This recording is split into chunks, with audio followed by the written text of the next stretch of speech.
Happy Friday to you and yours, and welcome back here inside the vault for a Friday Ravens Lunch Hour live stream. It is the 16th of May. I'm Bobby Trossett. She's Sarah Ellison.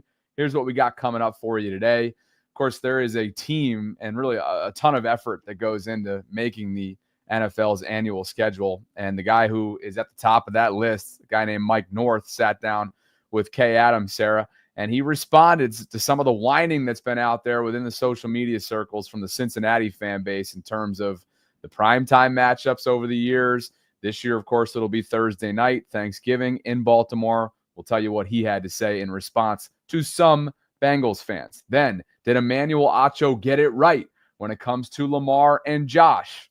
We'll see. Edafe Owe penned a message recently on social media. We know what his offseason has consisted of. And there'll be a bunch in between as well, including time for super chats. Channel members, I'm sure, will be coming in. Will we have back-to-back Generous Fridays? That remains to be seen. The PHP and Richard and Yojitsu and all these other people that are feeling their oats about themselves when it comes to generosity and about others, too, because that's what it comes down to. They're showing their generosity for others. Then we might just have that. So anyway, it's good to see you. Happy Friday. Let's get it started today. Good to see you. Before we jump into the Cincinnati Bengals fans, a portion of them whining, real quick, what did Mom think about the mustache? Well, I got to say, I just lost my train of thought because Yojitsu and Evan just got us started with 5 apiece. Oh! Yojitsu got it started with 5 Voltron channel memberships. So now 5 of you listening, viewing, now are Voltrons for the next month. Evan said, hey, you know what? I'm going to follow that up with 5 of my own.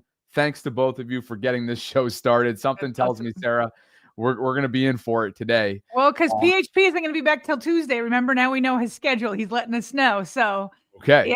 Yeah. That's good to have great people like Evan and others step up. Thank you very much. But back to my question. I heard it. Okay. Yeah, I didn't know if you were like evading it, so I'm bringing it back. Nope. I heard it. Think? I will say this. Both of my parents are in town for my brother's graduation weekend. I mentioned that a couple times. I'll get started later today. Both of them came in last night separately, and they both were like, oh, wow, that's a lot thicker than I thought. I was like, do you like it? Oh. The only compliment that I've gotten is from my future brother-in-law. So I guess I'll take that and run. Okay. They just said it was thicker, but didn't give. Usually if they don't say I like it, they're probably just being nice. I like it, Bobby. Okay. Pretty much. But. To one more answer to questions that maybe were floating around within the last week or so, I will be keeping it the next 2 days. I'm going to throw that out there. Get it in the family pictures. Here we go. For all of history to see. I like it. Well, Bobby, you know what?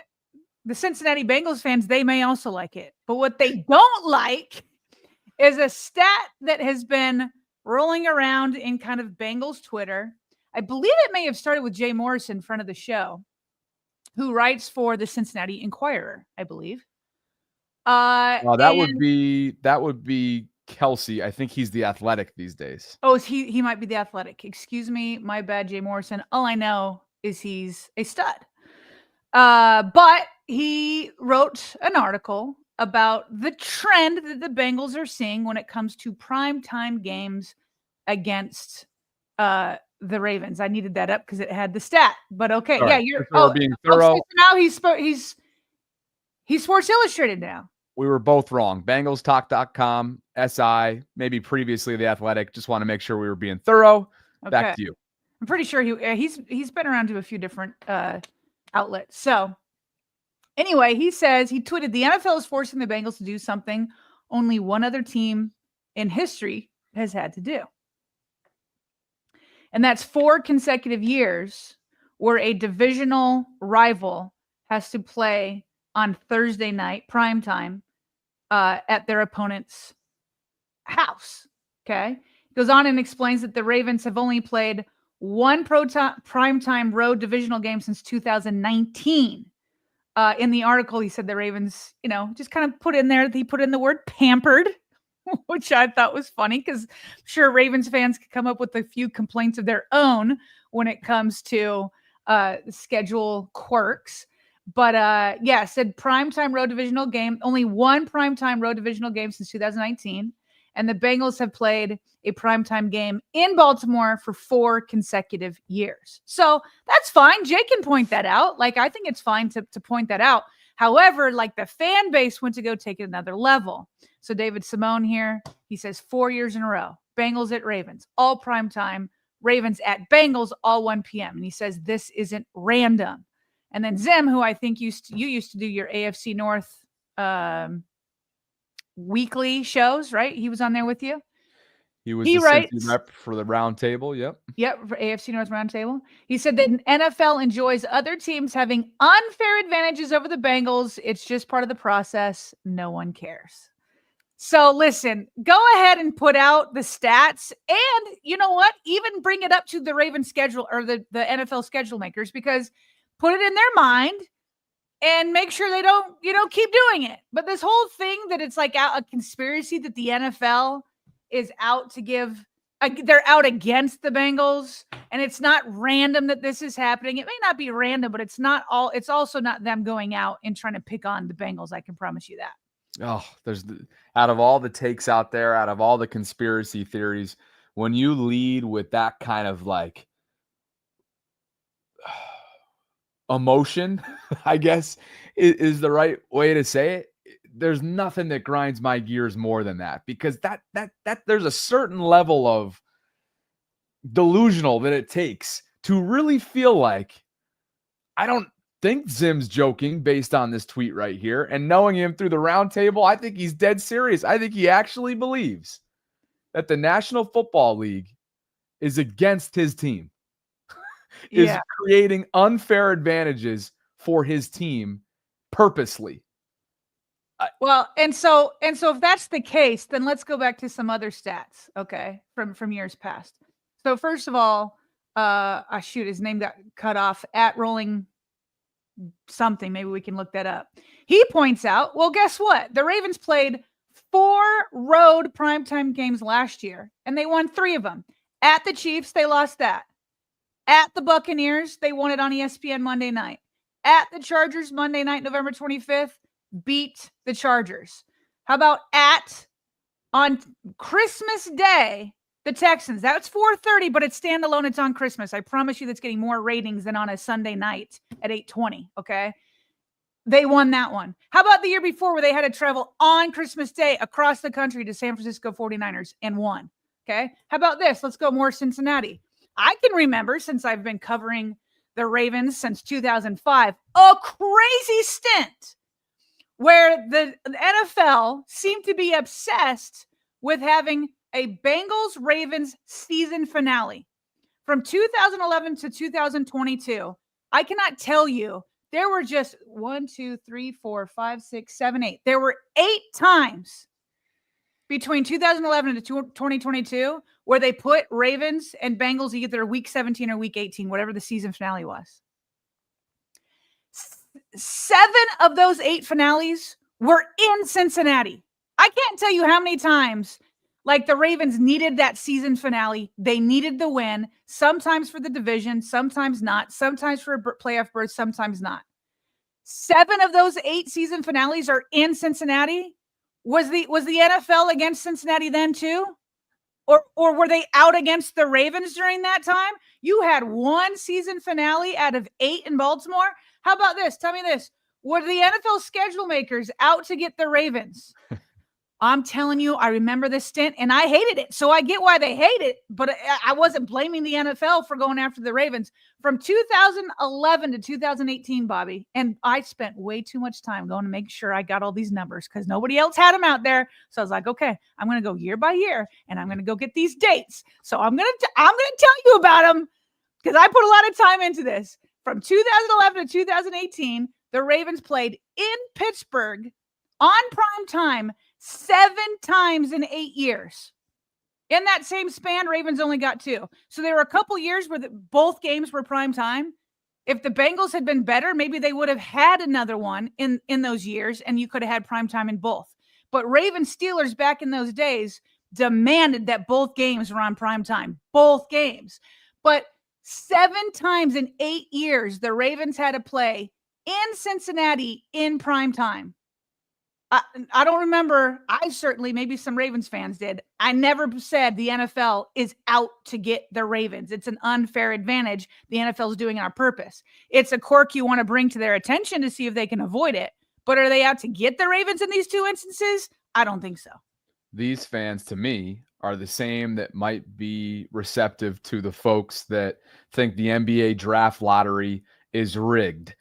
They think that the league itself is rigged. The officials are in on it. Like, it's really hard to wrap my head around that concept. Maybe I'm an optimist. Maybe I'm a realist when it comes to just the way things are, the way they should be. But those, to me, you can couple them in the same pool of people that are, for whatever reason, receptive to these types of theories. And before I get to Mike North, who responded to these, accusations real quickly, our guy Spencer, quote, retweeted some of these fans and said the Ravens are 11-2 in their last 13 primetime games. And I just showed you 4 of them were on the road last year. 11-2. They've won 4 straight road Monday Night Football games. Their last Sunday Night Football road loss was in 2020 in a torrential downpour. And he says, cry. So wherever the game is, whether it's on prime time or in the middle, how many games has Joe Burrow won against Lamar Jackson, whether it was in prime time or at 1 p.m. at home or away? He's only won once. Lamar is 10-1 as a starter. Actually, I don't even know if he won that one, but Lamar is 10-1 as a starter against the Bengals, wherever it is, whenever it is. So you got to stop the whining. And that was Kay Adams' message before she had Mike North on her show, because Kay Adams, as you know, has been a Bengals fan. That's what she grew up loving. And so she had a message for Bengals fans who are whining. Not the things we should be worrying. We are focused as a people on the wrong thing. And I'm here to steward us on to, how about you focus on winning some games? How about you focus on making the playoffs, on winning games that will give you sexier matchups for a Mike North to play with, more marquee vibes with the way that you finish. How about we focus on starting fast? We are we're arguing about the wrong things. Okay. We're arguing about him not taking the garbage out when he's cheating on you. Those are the focus on that part. Okay. Focused on not changing or not taking the garbage out when he's cheating on you. That was a pretty good analogy, Bobby. She's the best. She is the best. That's your girl right there. She's the best. I actually, you just reminded me that she's got Cincinnati ties. I didn't realize that. Yeah, and I think, did I accidentally take out the wrong video? Because now I've got Mike North coming up. Yeah, but she is right. The other thing, that I don't think I put in there, but that she definitely talked about, was that, you know what? If you also want more primetime games, you got to start winning the division. Like, the Ravens get the Chiefs again because they won the division. The Ravens are playing the Bills again because they won the division. And so you'll get more primetime games when you have more marquee matchups. But when you're finishing 3rd or 4th in the division, you're playing against other teams that are 3rd and 4th in their divisions. And so nobody wants that on primetime, So now, again, they're specifically saying they don't want to come to Baltimore. So, whatever. But there are things that are within their control that they're not focused on. Okay, so here's Mike North finally responding to the Bengals fans' complaints. Heard you talking earlier about Ravens, Bengals. Yeah, wave a magic wand. We would have played Ravens, Bengals in Cincinnati on a Thursday night. It's time. It's due. They did get the Steelers at home on a Thursday night. Those are the kind of things that down the stretch could you just tinker with, and what's the impact?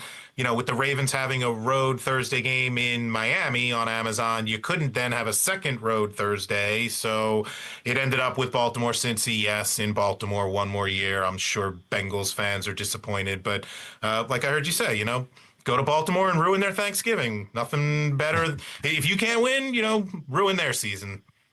Well said. I love that. Don't listen to anybody complaining. You listen to everybody. No, don't. Please don't. Kay, a veteran there of hearing feedback. You can't listen to everybody. But Bobby, he points out it's more like a logistical thing. He's like, we already gave the Ravens a road Thursday night football game. We couldn't give them a second one.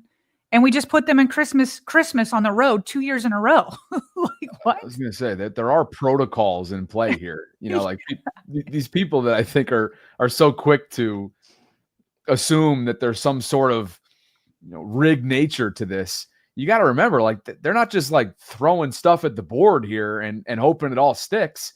Yeah. You got to cater to broadcast networks. You have contractual clauses in here. You have past years in mind. You have strength of schedule in mind. You have past division. I mean, there's so many factors. Mike, it's funny. It's the first time I've actually seen Mike on camera. You see his name all over the place. I know he does interviews every single year after the schedule's released, but this is the first time. Doesn't he seem like a mad scientist? He must be brilliant at what he does. He's got like that man bun in there. It looks like it hasn't, like, I know what it's like when I have my hair in a bun and like all the hairs start coming out. It hasn't been washed in a couple days. And you're just like, yeah, he just had to put in probably a good month or two of mad scientist type stuff, trying to put 256 games together. Is that what it is? 256? Something crazy like that. It's honestly overwhelming to think about it, because then you even go as far as getting into like, okay, well, what's going on in that city that day? Is there overlap with others, is it a multi-sport stadium? Is it a multi-sport city? Things like that come into play as well. Like, remember Adit mentioned leading into the schedule released earlier this week, like, hey, here are the Orioles games. Yeah. Here's when there will be potential overlap. I mean, there are like city realities that come into play too. So can only imagine how much of a game of what is even the right game to describe it? Tetris, or I don't know.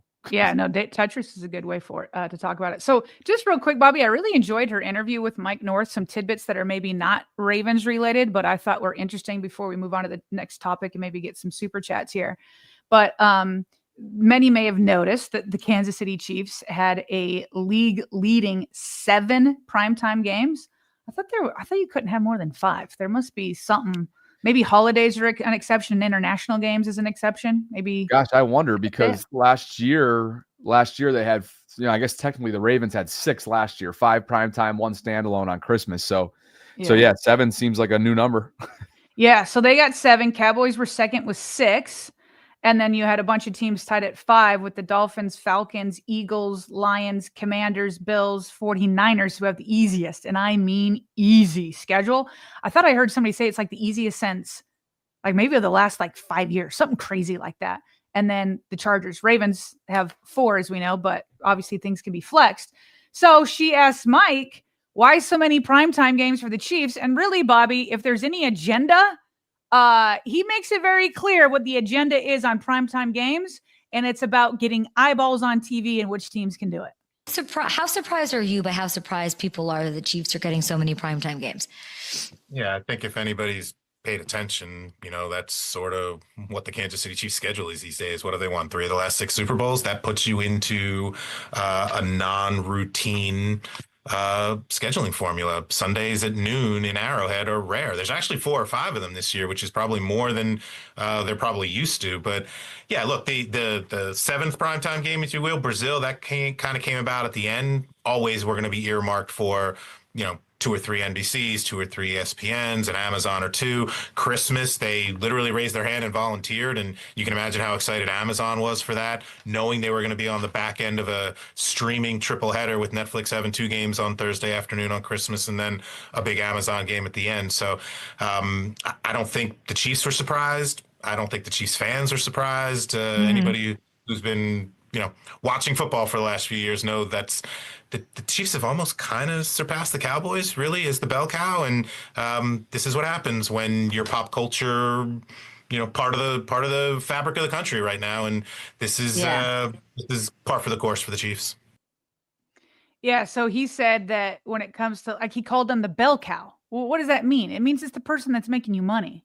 And so he's saying that those ratings, obviously from a Ravens fan's point of view, like, Ravens aren't clamoring to go watch the Chiefs except for maybe to watch them lose, right? But they're looking at ratings, and then they also have the networks being like, hey, I want Kansas City, because when they're on my channel, say it's Sunday Night Football and NBC, I know my ratings are huge. And so they're clamoring. All these networks want to have Kansas City. And then he said that they rose their hands to play on Christmas. I know the Ravens after 2 years were like, nah, we're good, And so it's really, I think that's as deep as it gets. The NFL and their broadcasting partners want to make money. They make money by having eyeballs on the screen. So they pick the matchups that will bring them eyeballs so they can sell it to their sponsors and make billions. It's not random, but it's mostly about who can you get, which teams can you get to get the most eyeballs on your TV screen. I don't know if I buy Chiefs fatigue. Are you seeing? Yeah, I'm seeing that in the chat. I just don't know if I buy it. Yeah. From a viewership standpoint. In the digital space, the commercials, the exposure, there's no doubt that the Kelsey brothers are overexposed, but they sell. and the more that they sell. And then the Taylor Swift angle. And as long as Taylor and Travis are together, they're going to be at top dollar, and they're going to continue to be that. Yeah. And as long as they continue to be that, I just don't buy Chiefs fatigue. So it's hard to buy that exists when they still sell. No, if they weren't, the networks would be asking for somebody else. Correct. Couple other notes here, Bobby, that I did not grab videos on, but I thought was interesting. They asked him, because they put the Steelers and Jets week 1 and then put in primetime Steelers and Packers, which are Aaron Rodgers' 2 former teams. She asked him, like, do you know something we don't? And he's like, I know exactly what you guys know, that there's a chance. He's like, but if I knew that Aaron Rodgers was going to be there, I would have put them and Jets in primetime. Like, he was like, if I knew that for a fact. So I think they're kind of playing a little bit of both, like, you know, putting it week 1 and then putting Packers primetime. But he's like, yeah, I don't know. Then the second thing that I thought was really interesting. So we know that there's been a lot of chatter on maybe moving to an 18-game season and moving one of the preseason games, one of the 3. Oh my gosh, would I love this? Move one of the 3 preseason games into the regular season. But then she also said, but would you get a bye with that? Because that's what's been pitched. I remember Joe Burrow. I can't remember what show he was on, but that's kind of what he pitched. 2 buys, all that kind of stuff, and then move the Super Bowl out so that it's on. Is it whatever weekend it is that would have it maybe it was Martin Luther King Jr. Day, so that you could have the Monday off or something like that after the Super Bowl. Anyway, he said, listen, we've had 40 years. We had 40 years with 16 games. We only have had, I think, 5 years with 17 games. He's like, so it's probably going to be a minute until we get to 18, even though that's what everybody's talking about. He said, but if and when we do, he said, I can't say that it would be a slam dunk that there's 2 bye weeks. And here's why. He said, if you talk to the safety and health department heads at the NFL who does all the studying of injury trends and things like that, he said there's actually more injuries coming from teams coming out of their bye week than when they're playing on short weeks. So that's when the most injuries occurs, when they're coming out. And he said it's because players will get a rest, they'll get out of their groove, and then they come back and they have to ramp up very quickly without like a preseason or whatever, because 17 games, all 17 games matter. And so he said that they would have to look into a second bye because the injury trend. Then he also said it would be tough. He said it's already because of bye weeks. When you get into those middle weeks, it gets really thin, the 1 o'clock games, because so many people are on buys, and then you have to fill up the prime times. He's like, if you add in a second one, he's like, it's not like all those buys are going to be in weeks 1 through 4 and then weeks, 14 through 18. And he's like, it's a lot trickier than you might think. He didn't say for sure they wouldn't be a second buy, but those are the 2 reasons why he said it wouldn't be a slam dunk. Well, if you're a player, if you're a Burrow, you might be like, look, I get the statistics. I get it. There's a risk. There's a risk involved in every single snap I play in this league. If we're going up to 18 games, I'm going to bet on myself, my nutrition, my program, my recovery. We need that second bye week. I would think that would be a I would think players would push for it for sure. Of course. All right. Good stuff there. Appreciate you guys for being with us on this Friday. Happy Friday to you and yours. An early congratulatory from me message to my younger brother. He graduates Loyola University tomorrow here in Baltimore. Got all my family in town. Looking forward to the weekend. Hope you guys have an awesome one as well, including you, Sarah. We got a bunch of channel members that carried over from yesterday, but we've already given them their due.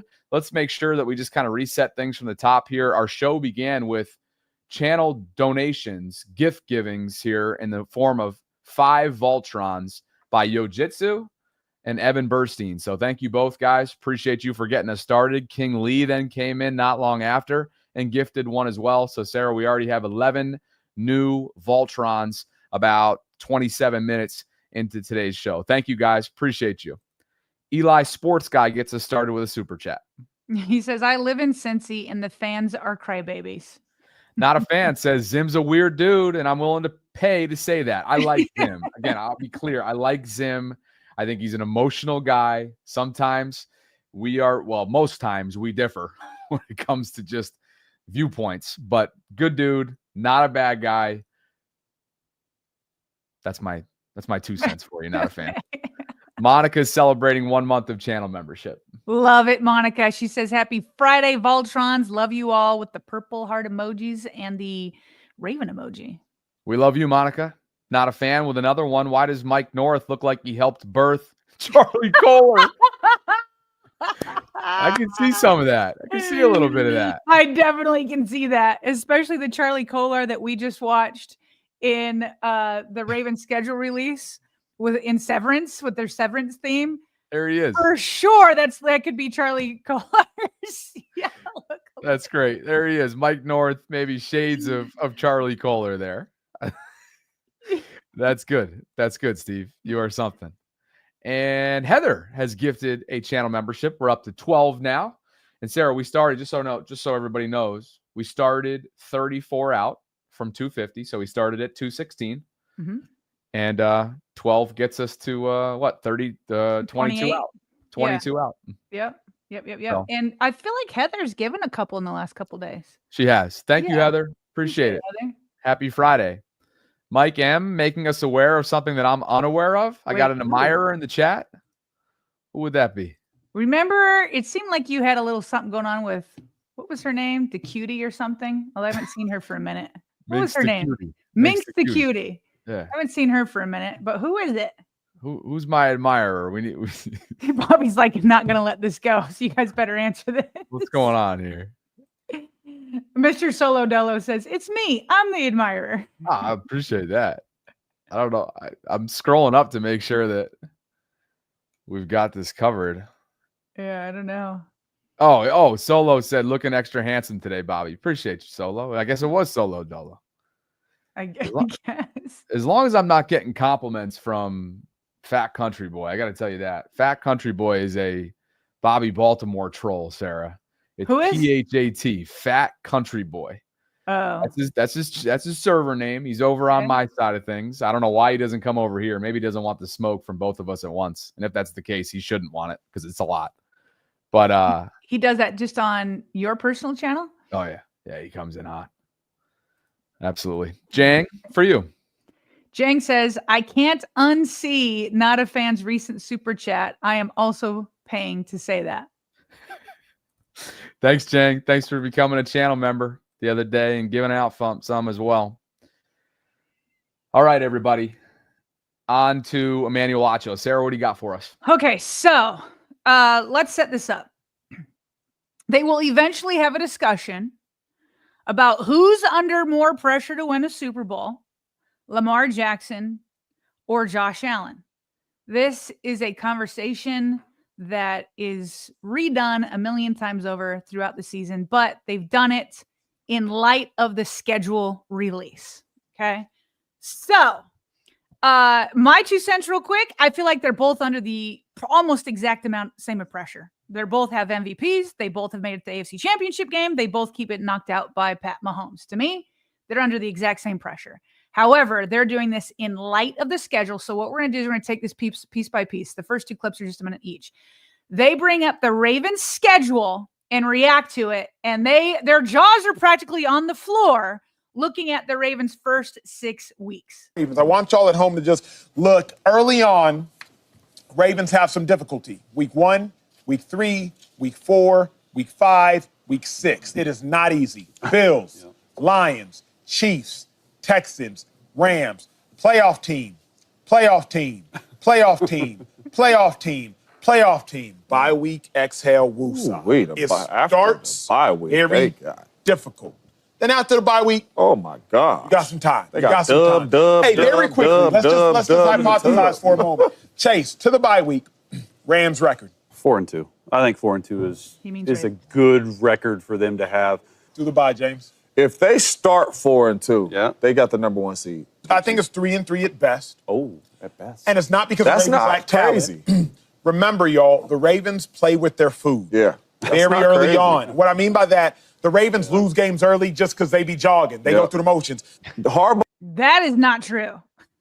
It was true. It was true last year. Not because they were jogging, Bobby. They for sure lost their future. This is not the Cincinnati Bengals who come out year after year unprepared.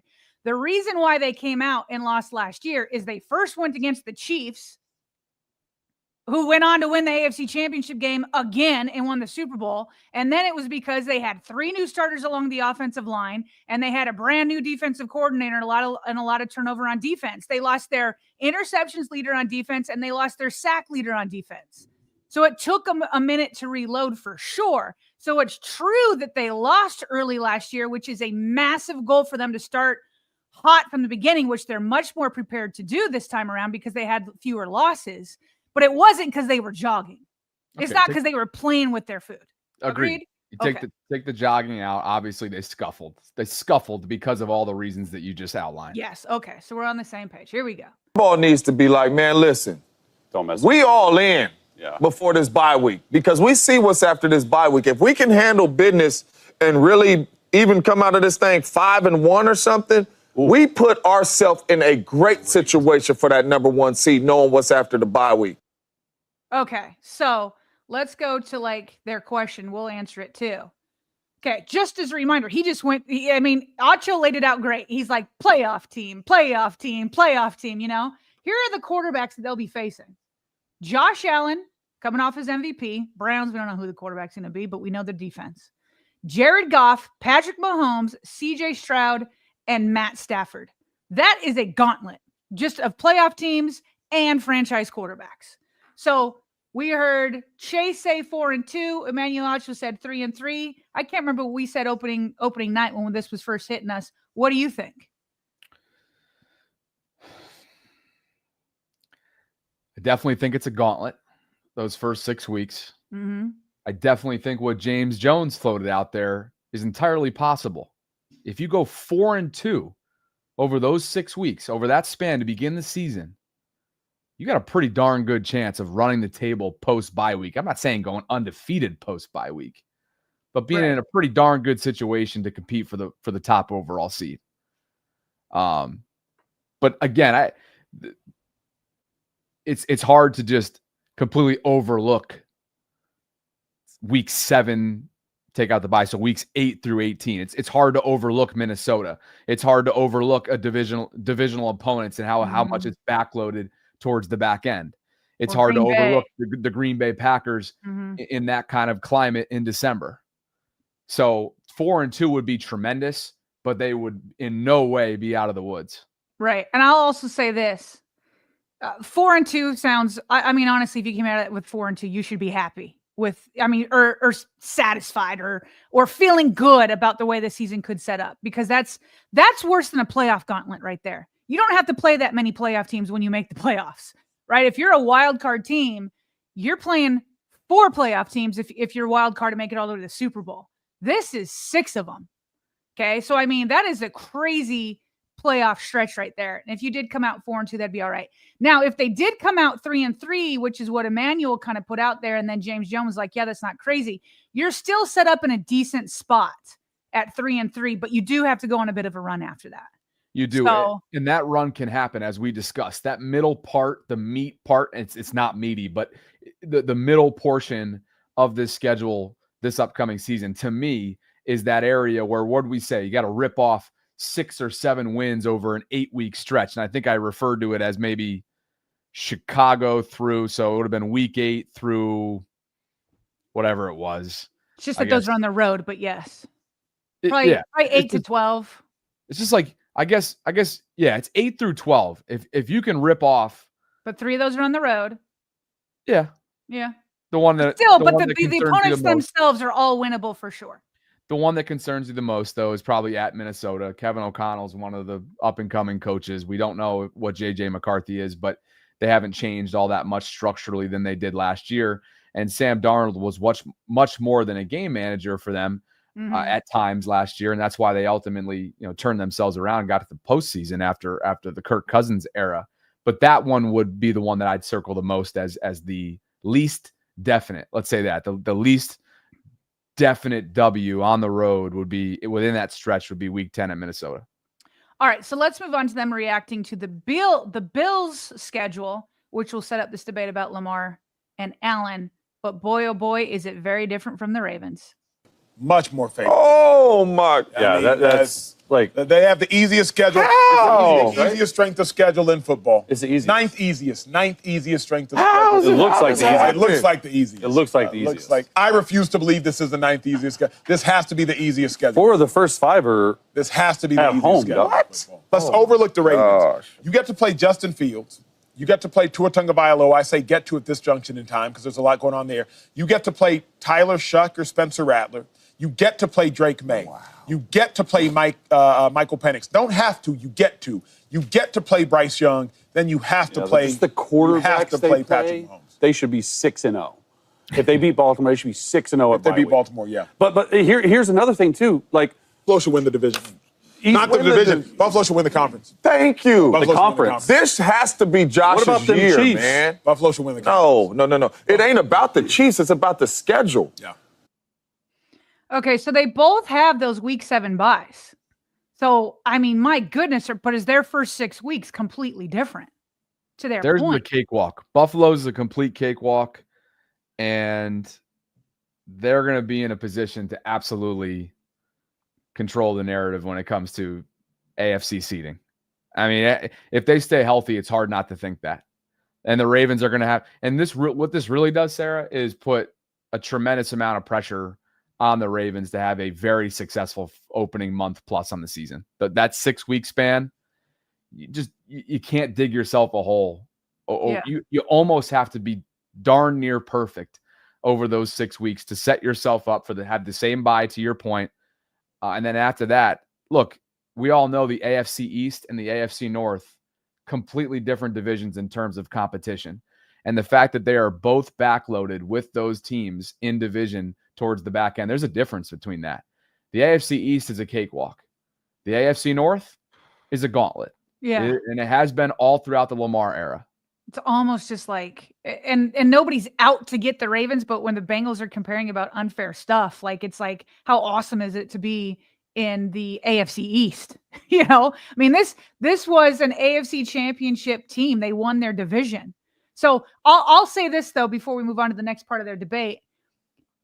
When the Bills and Ravens both hit Week 7 and they both hit their buys, if the Ravens were 3-3 and these guys were like 5-1, you still got to keep perspective, because after their bye, they're going to have KC. The Ravens will have already played KC. They're going to have some of the AFC North teams like the Bengals and the Steelers. The Ravens will have already played them. The Buccaneers, who are a playoff team in the NFC, and then they're going to have the Super Bowl champs in Week 17 against the Eagles. And so when we hit the bye, again, if the Ravens end up 4-2, 5-1, something like that, it's on coming out of that. But if they're 3-3 and these guys are 5-1, you got to be patient, because this is how schedules go. Their first 6 weeks, cakewalk minus the Ravens, but then it gets tougher afterwards. Still overall, nowhere near as hard as the Ravens. So given this backdrop of them having the 8th easiest schedule, which they're refusing to believe, they feel like it's the easiest, although I'm telling you, the 49ers is for sure the easiest, but obviously Bills up there. Okay. Given these schedules, who is under more pressure to win a Super Bowl, Lamar or Josh Allen? These guys react. Josh Allen. Don't get distracted for a moment. Lamar Jackson, Josh Allen. Who needs it more this year, man? Who needs it more? Who needs that Super Bowl more? I was about to say Lamar. I was about to say Lamar. You saw the schedule? But with that schedule, it has to be Josh. This is Josh's clearest path to the number 1 seed. Yeah. And you get these teams, you to come through Buffalo, and you have to win 2 games to get to the Super Bowl. And Josh Allen at home in the cold is really, really good. And it really don't matter who comes in that building. This is Josh Allen's year.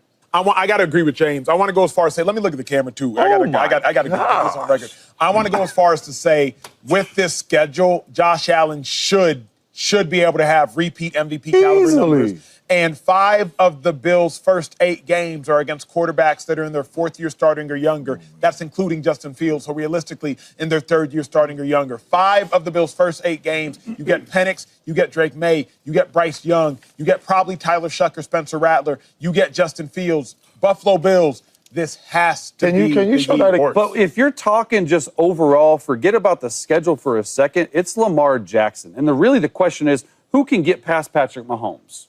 Because none of them seem like they can, right?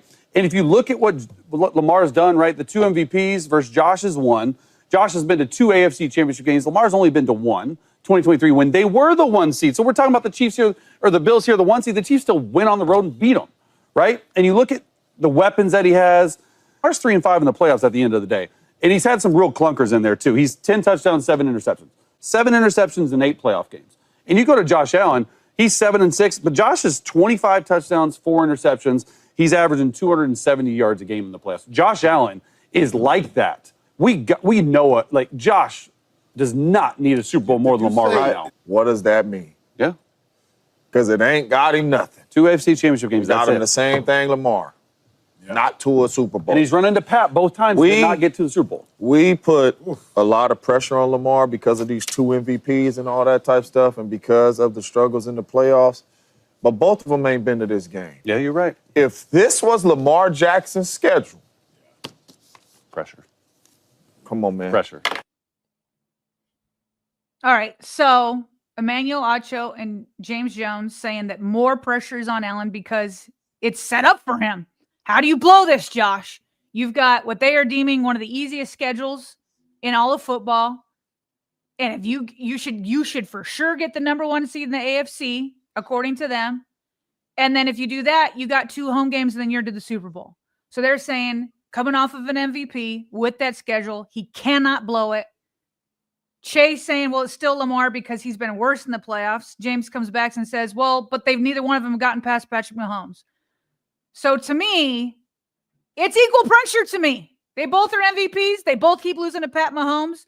But if you're going to keep bringing the schedule into it, yeah, Josh Allen can't blow this opportunity. All right, here's where I'm at. I think there's 2 different debates. Okay. I think you and I are actually in agreement on one of them. 2 different debates. One is about the schedule, meaning the here and now and the present, right? Not the overall body of work in terms of being draft classmates. 2018, this is both their 8th NFL seasons coming up for both these guys.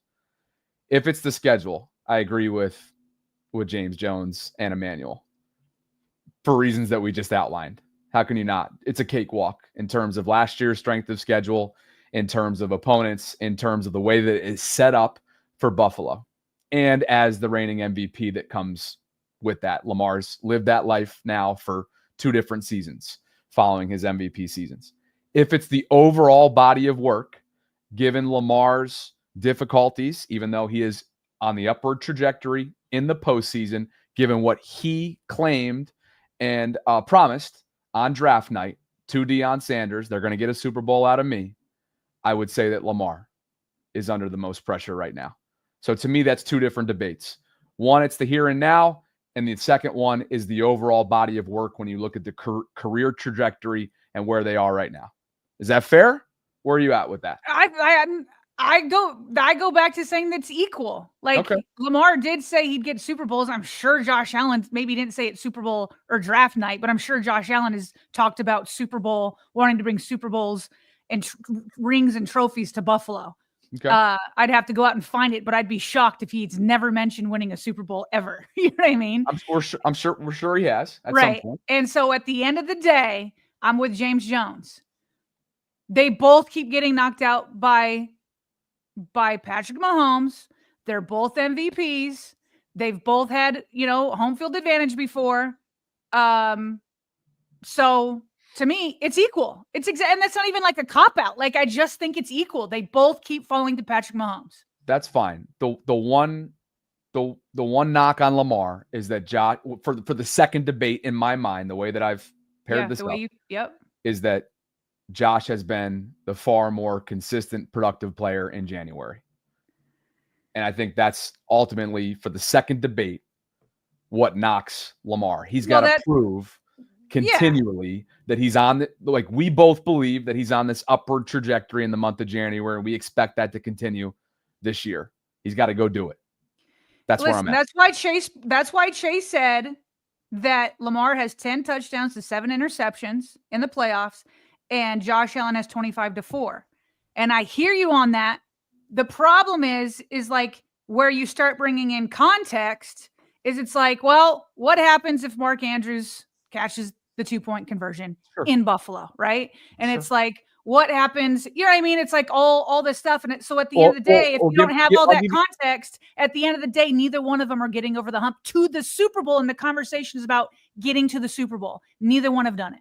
I'll even give you a second piece of context there.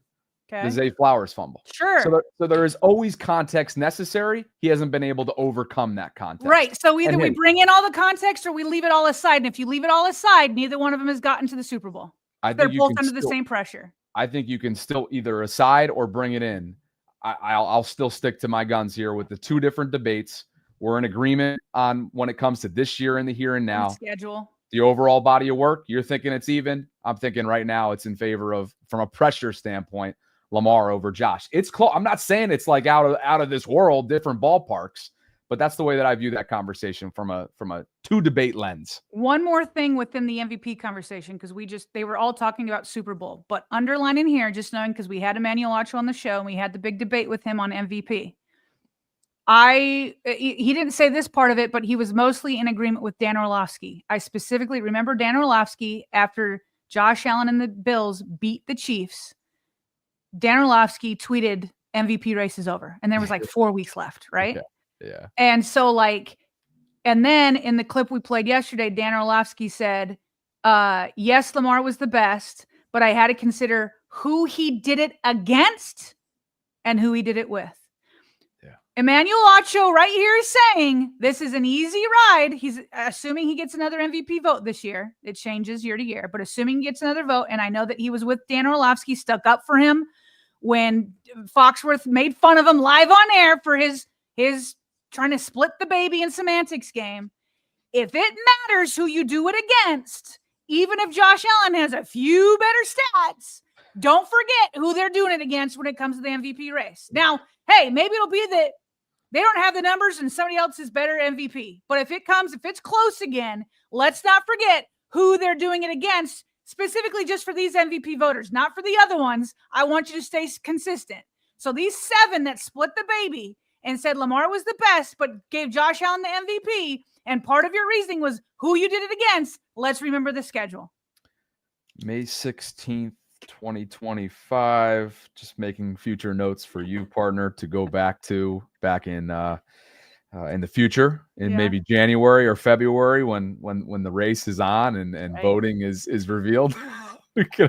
We'll cut back to these clips for you so you can have your ammo. And there you go. The 16th of May. You heard it here first. We got it. Also, real quick, what will help Lamar and the Ravens win against the Bills and will help Lamar against Allen in the MVP race if it comes to them again is a little while back. We know that Stark said he wants the quarterback he most wants to intercept is Josh Allen. Let's get that going on.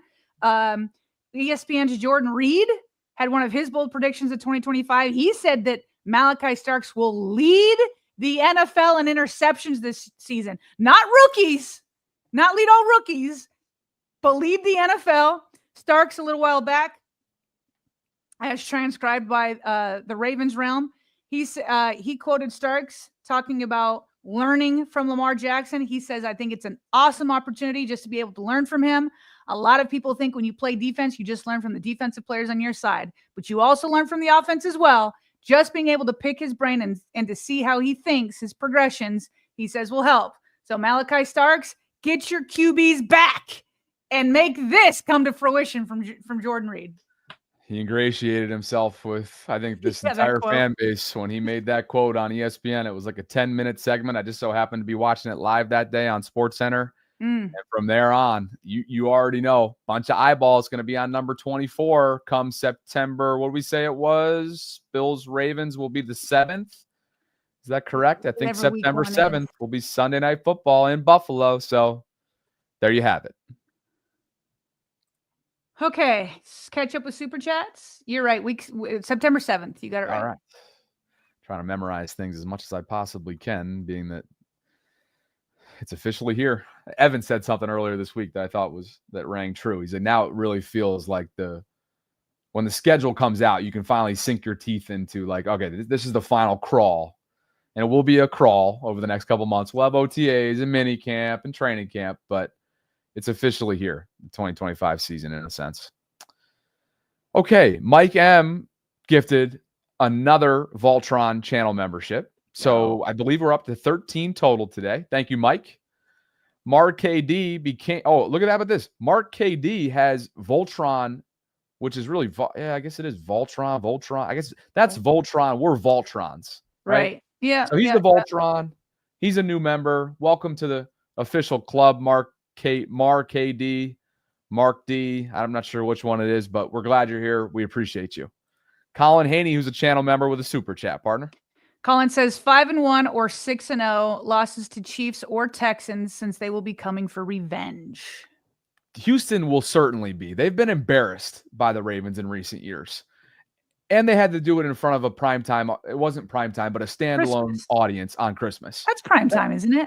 What's the definition of primetime? Is it nationally televised or does it have to be at nighttime? Because Christmas is having more eyeballs. Christmas at 4:30 has more eyeballs than, your Thursday night game at 8:30. Correct me if I'm wrong, chat. You can Google this and see what AI gives you. To me, it's 8 o'clock Eastern.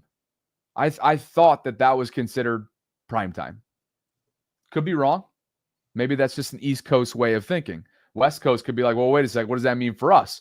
4 p.m. Eastern's prime time? Not exactly.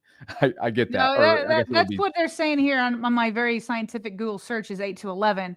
Okay. I'm just saying, like, we're talking about what really is important is like the eyeballs that are watching that you're doing it in front of the nation. So to me, I put in those Christmas 4:30 standalone games. I gotcha. Yeah. It's as close as prime time as you could be. If it's not considered it, on Christmas Day when everybody's hanging around the house with family celebrating, you'd think there'd be a lot of eyeballs. And those eyeballs saw 34-2. It was a beatdown. 34-2, if memory serves, on that score. There's certain scores, like I mentioned in recent days, that just sort of stick with you, like 59-10, Lamar's first ever game as a full regular season starter in Miami week 1, for example. Anyway, I know that there's a 3-hour time difference, by the way. West Coast would be 5 for prime time, 8 o'clock. I just have a hard time thinking the Texans are going to come back from a 39-2 beatdown. Maybe they'll put together a better game, but then to come into Baltimore and beat them? Oh, no. I don't know if I would pick that one either. Chiefs for sure. To be honest, Browns always scare me just because it's in division. But I like chances against the NFC. LA Rams always seem like, I just remember the overtime win last time. So Rams, I know it's NFC, but they've been close. I was wrong, by the way. 31-2. So we're being thorough. But I don't know which one I would pick among those. Probably can't. Well, actually, I know what I do because I did it in our instant reaction prediction. Kansas City. I'll go Kansas City. Yeah, for sure. Yeah. Unfortunately. Yeah. Hope I'm wrong, but thanks, Colin. Deshaun Davis writes. Your turn. My bad. It's all good. I'm most excited for the Rams matchup. Isn't that the game? Yes, it is. Oh. That Wallace had that return a couple years ago. The punt return walk-off. Yep. In overtime. Unbelievably electric game at the bank. Tylan Wallace takes it to the house. The legend of Tylan Wallace, Sarah. Big play Tylan Wallace. 7G Phil has become a channel member. Welcome, Phil. Thanks for becoming a Voltron. And Eli Sports Guy drops us another one. So that's 14. He says they'll say Josh Allen is better than Lamar, but then turn around and say Lamar has more pressure to win a Super Bowl. Yeah. 7G Phil, channel member, just became one. Drops in a super chat on top of that. Had to become a member. I'm also a patron. Oh, nice. Just wanted to. You're Ivan Gunn. Okay, I think that's who he's referring to there. Just wanted to let you guys know who this is. Keep up the great work. 7G Phil or I Gun. Maybe you didn't want me to say your first name. If that's the case, sorry. Appreciate you for being here. Sarah, when you're doing this in real time. I don't know, I man. know. It just immediately. Sorry, dude. Phil, appreciate you, Phil. Thanks for the love, dude. Patron and Voltron. That's a lot of support for us. Deshaun in the house. Sean says, my question is, how the F does the Bills get? See, I can't read these quickly because then you may accidentally say the words. How the F does the Bills get this cookie cutter A schedule? I think honestly, it's partly big time because you're AFC East, and then it also depends on which NFC division you have drawn that year. So they have a rotation of certain AFC divisions playing NFC divisions, and they have them out years ahead. And so sometimes you just draw a weak division that year. So Jarm hitting us with some DOP, not Dominican Republic. DOP. Hold on a second. I want to make sure we get this right. Okay, just so we know how. As you look it up, I'll read it. Worldwide. I got you. Oh, I was right. The Dominican peso. Okay. DOP, Dominican Republic, who, by the way, totally random, not to interject with you, but this haircut right here that I got yesterday at the Canton Barbers outside Canton Square was given to me by a native of the Dominican Republic, and he was thorough. It was an awesome haircut, one of my more enjoyable ones. No meltdowns? What's that? No meltdowns while you're getting your haircut? When did I have a meltdown getting a haircut? Not you. All right, whatever. I don't want to tell your stories for you.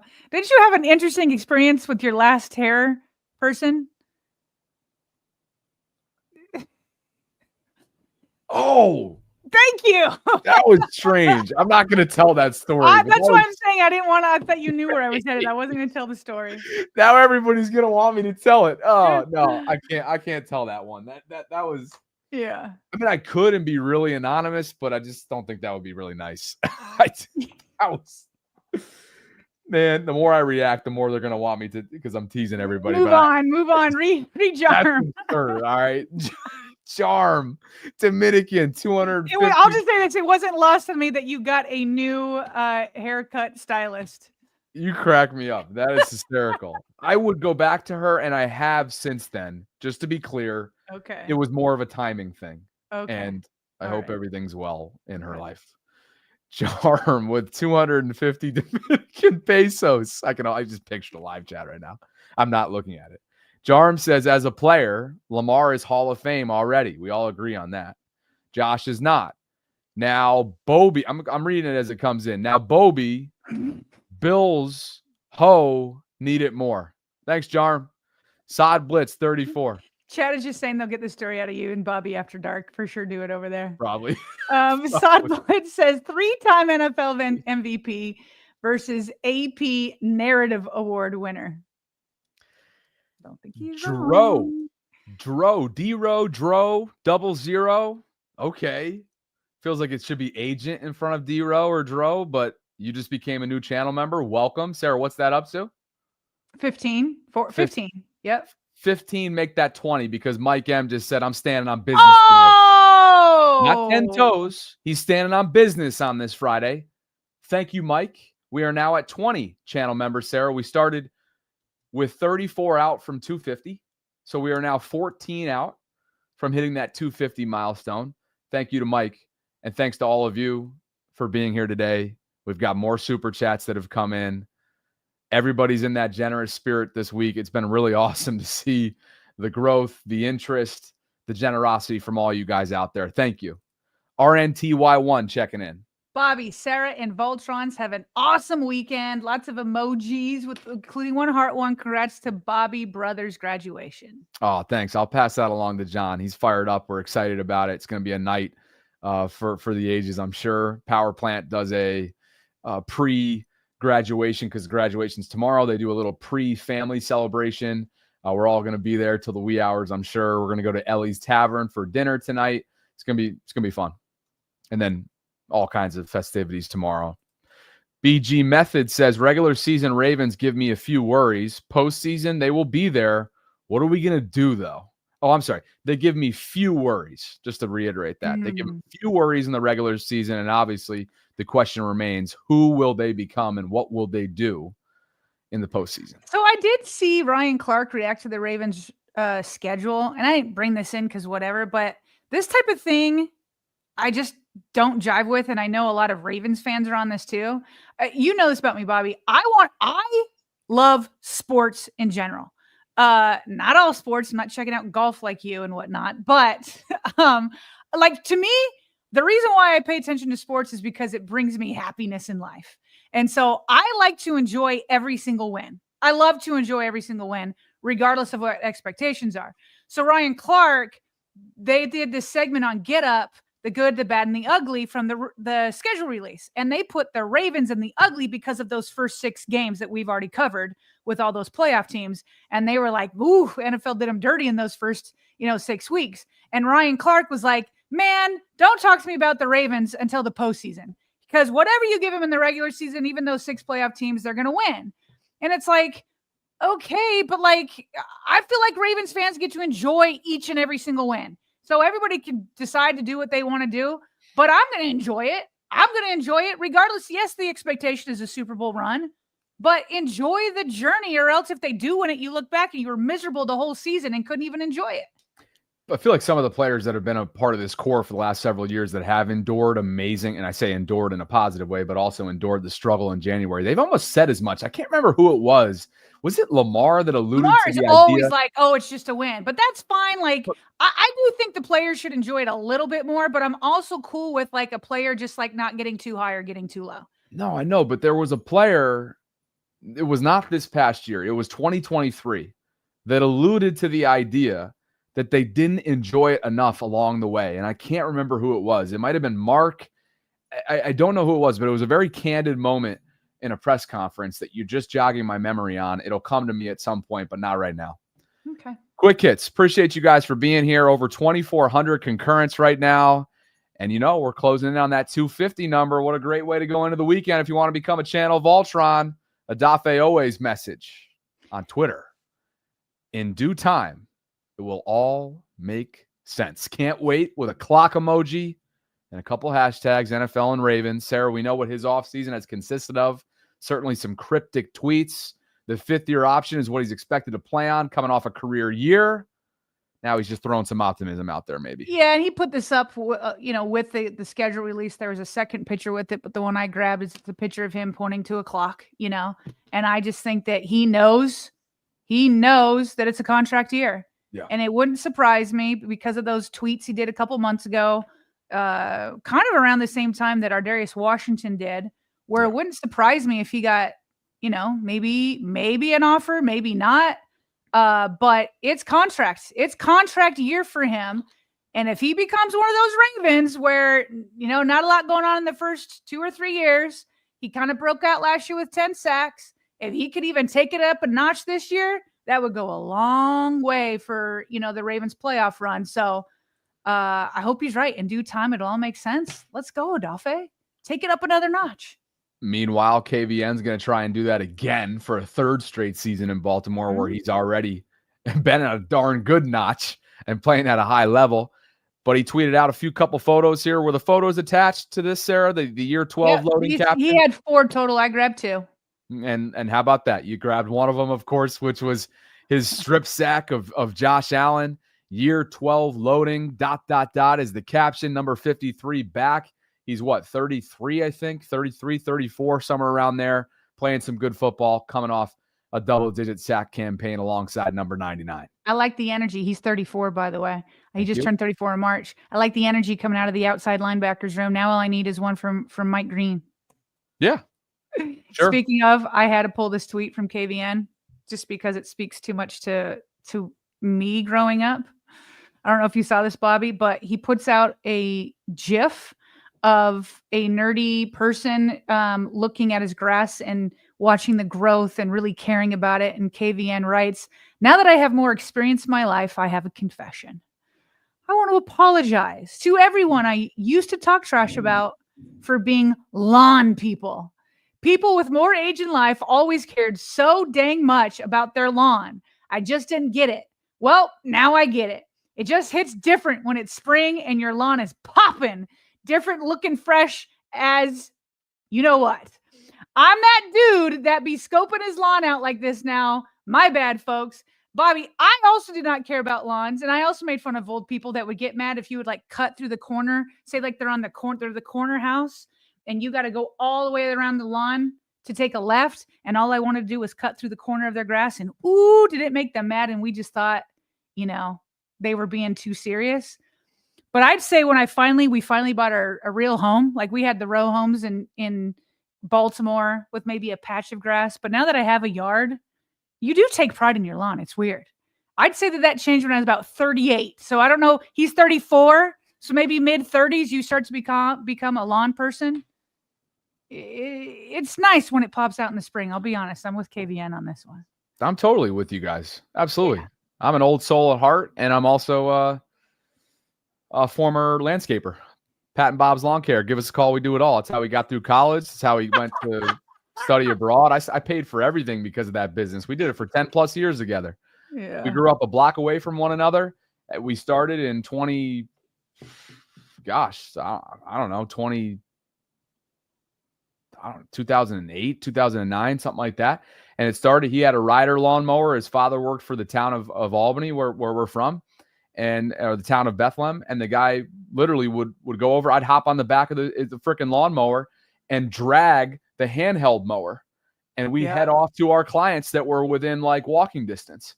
And then from there, years later, we bought a truck, we had a trailer, we had everything we possibly needed. So with all that, I just have a great appreciation for landscaping, good mulching this time of year.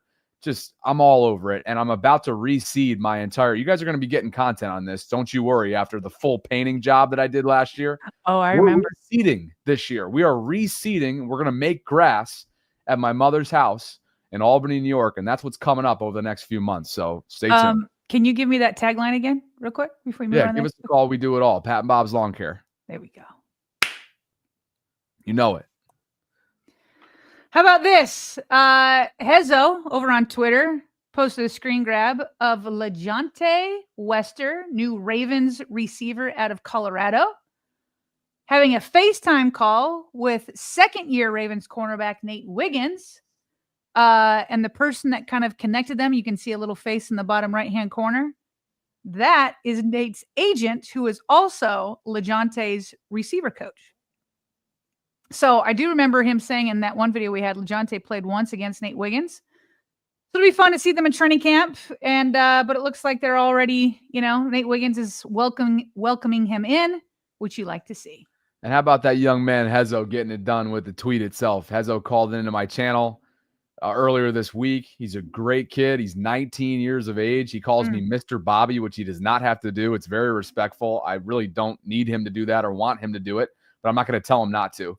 Hezo's a great guy. He's a big viewer and fan of our show, Sarah, and he's a young content creator. So I know you were kind of asking earlier on, and I needed a refresher on it, but he has called into my program before. I hope he does it again. He's a really enjoyable, respectful young man. Love it. Here's another one for you. So who put this together?